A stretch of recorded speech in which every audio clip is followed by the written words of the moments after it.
আমাদের প্রিয় নবীজির ছেলে মেয়ে কতজন এ বিষয়ে অনেকে অনেক রকম কথা বলেছে, ইখতিলাফ রয়েছে।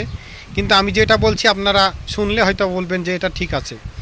আমাদের প্রিয় নবীজি সাল্লাল্লাহু আলাইহি ওয়াসাল্লাম ওনার ছেলে মেয়ে মোট 8 জন। হ্যাঁ, 4 জন ছেলে আর 4 জন মেয়ে। তার ভিতরে 7 জন এসেছেন আম্মাজান খাদিজাতুল কুবরা রাদিয়াল্লাহু তাআলা আনহা ওনার মাধ্যমে, আর একজন ছেলে এসেছেন নবীজির 12তম স্ত্রী হযরত মারিয়া কিবতিয়া রাদিয়াল্লাহু তাআলা ওনার মাধ্যমে।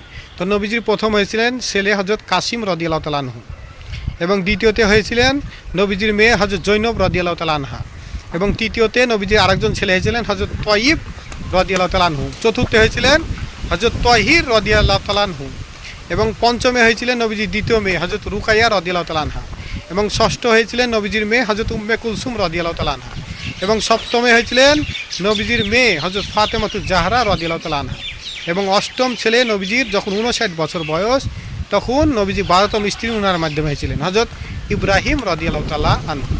এই হচ্ছে নবীজির 4 জন ছেলে আর নবীজির 4 জন মেয়ে। হ্যাঁ।